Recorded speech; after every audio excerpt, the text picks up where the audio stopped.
Alright, so The Last of Us Part 2 inside the gameplay. Official behind the scenes. Official behind the scenes. Fun. Alright guys, let's go ahead and check this out now.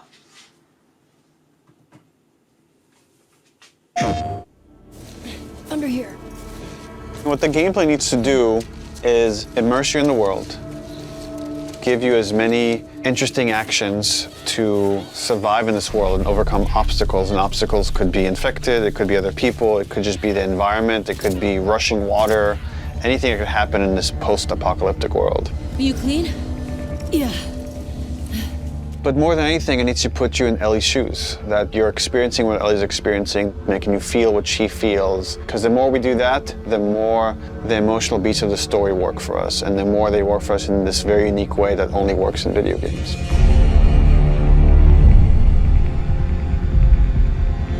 The gameplay philosophy of The Last of Us Part 2 is putting you in the shoes of Ellie and everything that means. It means giving you a threat constantly, as this world has. It means giving you the hard choices. Because this game takes place in such a hostile universe and our characters are pushed to do really difficult things, we want to put you in alignment with those choices. We want you to understand how hard certain decisions were for these characters, because they're hard for you. I would say the overarching philosophy of how we approached designing the game mechanically is how can we take things to the next level. Everything kind of comes out of the story. And how do we do it through systems? So one is you have to feel the pressure of survival. Survive by the skin of my teeth. How do I use all this scrap around me? Any kind of bullet, any kind of rag, any kind of bottle of alcohol. How do we give you that sense of being a survivor in this world?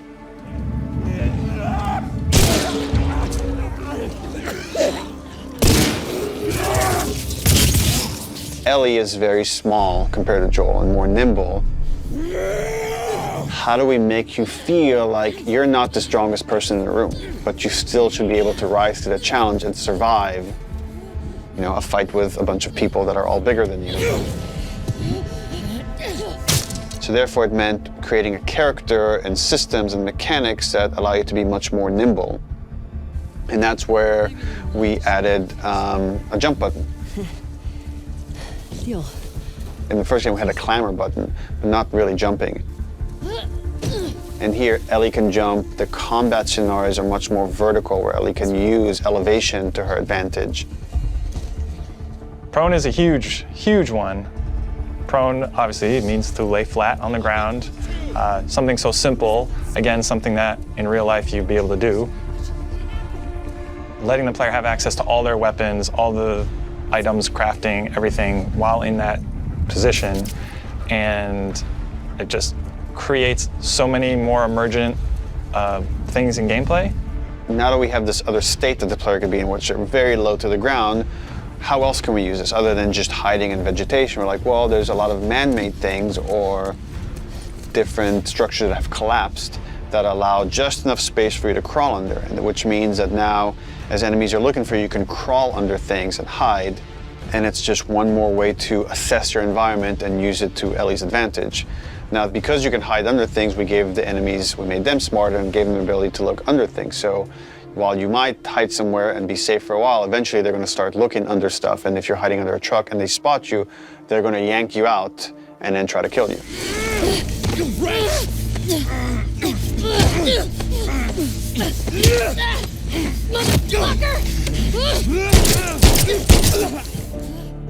Dodging is a big one, because now with dodge, anytime you're in a scuffle, you have a chance to get away.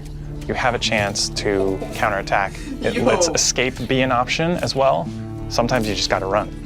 And that is another part of this world, which is sometimes the threat is so overpowering that you just have to get away. When you are partially hidden, or you're in grass, that means people from afar can't see you, but people from closer can kind of see you. They will eventually acquire you. You're not completely hidden when you're in grass. She went into the grass. Watch yourself. And it makes you as a player become much more aware of your surroundings. Jump, prone, dodge, all these things feed into both exploration and combat because it lets us expand the space. The size of spaces can be bigger, the intricacy of spaces can be more complex, and it still works exactly as you would expect. So when it came to our level design, we really wanted to challenge ourselves to make a world that really felt like a real space as much as we possibly could and didn't feel like a series of combat encounters and exploration spaces and then combat encounters that felt like a Hall of Horrors or something, but something that really felt like a space that you could explore that seemed like a legitimate urban environment. And that pushed us to make our level design even more open than it was in the first game, which for us at the time was pretty open. In this game, we've gone so far in making the level design open that there are actually entire story moments, entire combat encounters, like full scripted sequences that you may completely miss. And there are things that we feel like, even though a portion of our player base may never see these things, the fact that when you do encounter them, you feel like you discovered them, it lends them this charm and this magic that I think is unique to games, that, you know, this happened to me because of what I did and what the place I explored to. Crafting is very much about a payoff to exploration, meaning that when you enter new spaces, you want to look around for supplies. You want to open drawers and cabinets and look for different things that will allow you to craft either items that can help you heal, items that can help you attack multiple enemies at once, such as the Molotov or the landmine that Ellie can craft. Items that can help augment your weapons, like the silencer for her pistol, or craft new kinds of ammo. It also gives us tons of interesting gameplay choices and overlaps that you can do at any moment and on the fly. We try to be a game that wants you to make a lot of different decisions in combat as possible. And the way that we've expanded the recipe roster and all of the recipes and how they interact with each other is carefully chosen for the different ingredients and making sure that you always have these interesting decisions to make. We put a much stronger emphasis on the importance of the choices you make in the long term for your character. It'll be useful. Through the weapon upgrade system, through the player upgrade system, there aren't enough resources in a single playthrough to fully upgrade your character. The choices that you make, you're going to have to live with, and we wanted to make sure that all of the choices that you made had a really noticeable and tangible effect on the way that you play.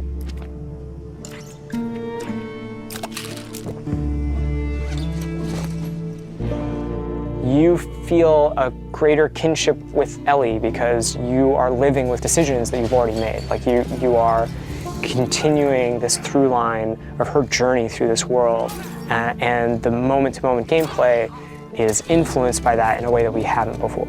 The realization that your choices have these long-term consequences is very much like the nature of the narrative of the game. And I'm happy that the mechanics are supporting that. PlayStation. This is gonna be such a good game. I cannot wait. I can't wait for this game. June 19th. It's funny because it comes the day after my birthday. Still a good belated birthday present, don't you think? Alright guys, comment down below, rate this video, and subscribe for more videos. I'll talk to you guys later.